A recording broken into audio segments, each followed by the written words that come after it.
Stop. Look at your upper cabinet doors. Right above the handle. See that sticky, dark ring? That isn't just dirt. That is polymerized grease. It has bonded to the finish. If you scrub that with a sponge and dish soap, you are wasting your time. You're just moving the grease around, spreading it into a wider, duller smear. I've been cleaning kitchens for 30 years. My father did it before me. His father did it before him.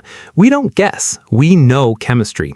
Today, I am going to show you the only 5 methods that actually break down that bond without stripping the varnish off your wood. No fluff, no expensive gadgets, just results. Let's get to work. Problem. Here is the reality of kitchen cabinets. They are the most abused surface in your home. You touch them with hands covered in cooking oil, raw meat juices, and dough.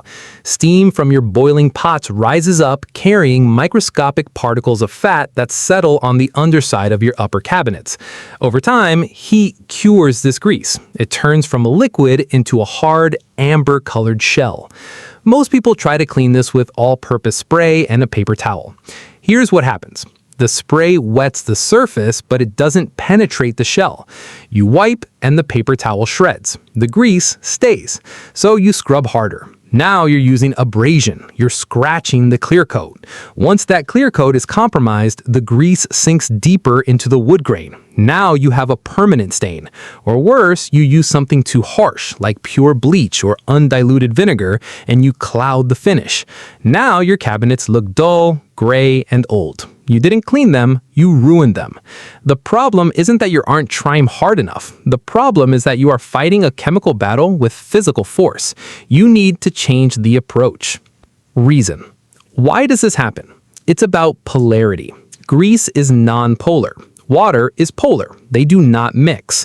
Dish soap is a surfactant. It tries to bridge the gap, but when grease is baked on by heat, the molecular chains cross-link. It becomes plastic-like. To remove it, you need one of 2 things: an emulsifier strong enough to lift it, or a solvent strong enough to dissolve it. But here's the catch. Wood finishes, whether polyurethane, lacquer, or oil, are also sensitive to solvents. If you use acetone or alcohol, you might strip the finish right off. If you use too much water, the wood swells, the joints loosen, and the veneer bubbles.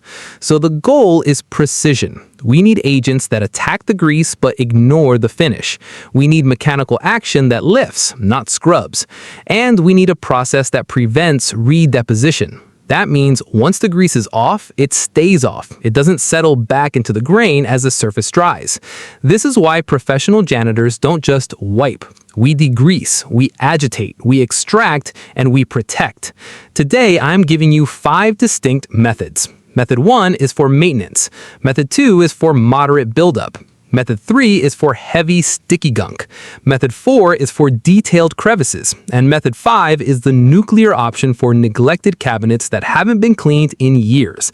Choose the one that matches your situation. Do not use Method 5 on a lightly dirty cabinet. It's overkill.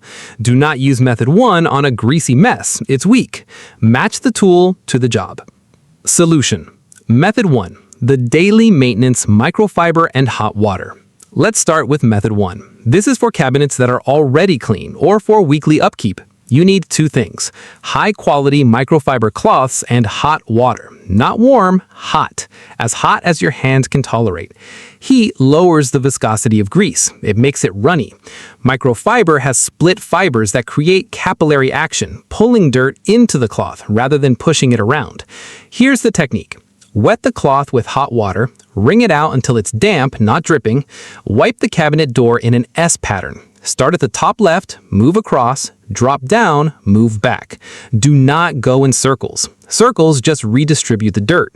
The S pattern ensures you're always moving fresh cloth over dirty surface. Flip the cloth frequently.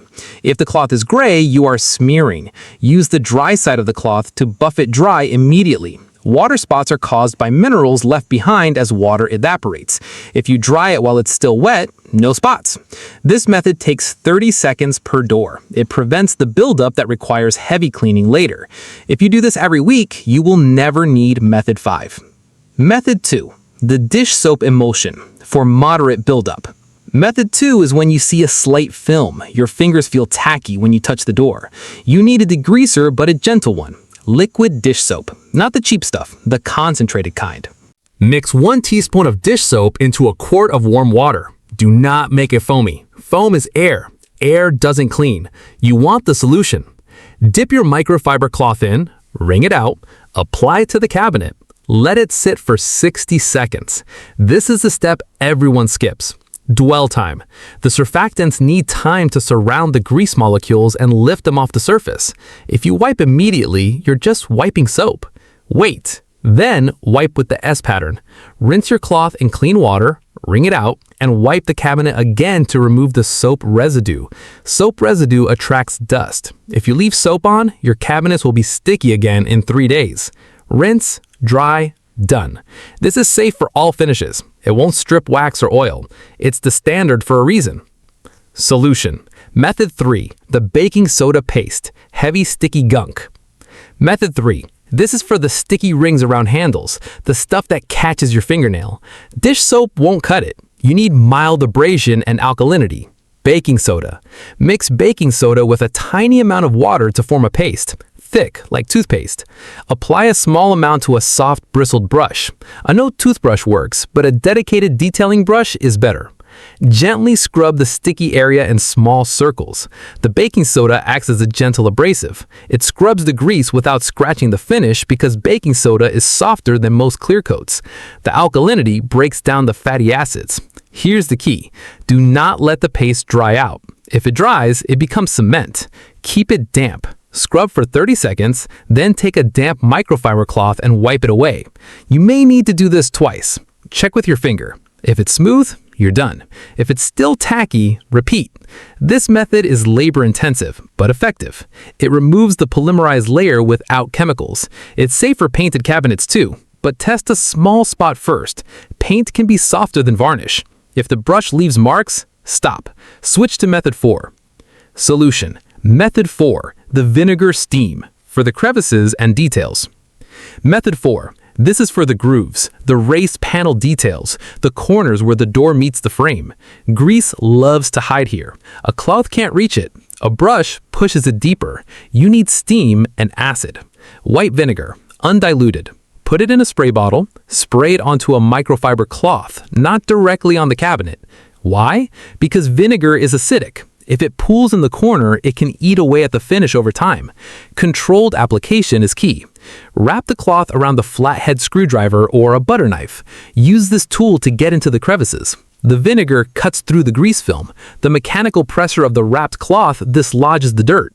For really tight spots, use a wooden toothpick. Wrap a tiny piece of microfiber around the tip. Dip it in vinegar. Pick out the gunk. It's tedious, it takes time, but it's the only way to get those corners white again. Do not use metal tools. Metal scratches. Wood and plastic are safe. After you pick out the dirt, wipe the entire door with a damp cloth to neutralize the acid. Vinegar smells strong, but it dissipates in 10 minutes. Don't mask it with perfume cleaners. That just creates a nauseating mix of lemon and old grease. Let it air out. Solution. Method 5. The nuclear option. Neglected cabinets. Method 5. The nuclear option. Trisodium phosphate, TSP. This is what professionals use for pre-painting prep. It is powerful. It is caustic. It will burn your skin if you're not careful. Wear gloves, wear eye protection. Open the windows. TSP comes in powder form. Mix half a cup into 2 gallons of hot water. Stir until dissolved. This solution is heavy duty. It saponifies grease. It turns fat into soap. It strips everything. Wax, polish, decades of grime. Apply it with a sponge. Work in small sections, 2 feet by 2 feet. Let it dwell for 2 minutes. You will see the brown sludge running down. Wipe it up with a heavy-duty rag. Do not use your good microfibers here. TSP will ruin them. Rinse the area thoroughly with clean water. You must rinse. If you leave TSP residue, it will crystallize and attract dirt. It will also prevent any new finish from adhering if you plan to paint. Use caution. This is not a weekly cleaner. This is a restoration tool. Use it once every 5 years or when you move into a new house with disgusting kitchens. Here is the pro tip that separates amateurs from pros. Prevention. After you clean your cabinets using any of these methods, apply a thin layer of furniture wax or a silicone-free polish. This creates a barrier. The next time grease splatters, it sits on top of the wax, not on the wood. When you wipe it down next week, the grease comes off with the water. No scrubbing, no paste, no TSP. Most people skip this step. They clean and they stop. That's why they're cleaning the same spot 6 months later. Protect the surface. It takes 30 seconds per door. It saves you hours of labor in the long run. Use a carnauba-based wax for wood. It's natural and durable. Avoid sprays with high alcohol content. They dry out the wood. Keep it simple. Clean, rinse, protect. You now have the 5 methods, from daily maintenance to nuclear restoration. Stop guessing. Stop scrubbing until your arms hurt. Use the right chemistry for the right level of dirt. If this saved you time, hit subscribe. I don't ask for likes, I ask for results. If you want your cabinets to stay clean, you need to maintain them. Comment below. What is the hardest part of your kitchen to clean? Is it the stove grates, the fridge coils, the tile grout? Tell me, I'll make a video on it. Next, you need to watch my video on cleaning gas stoves. The burners are the second dirtiest part of your kitchen, and most people clean them wrong. Click that video now. Keep it shiny, keep it simple. I'll see you in the next one.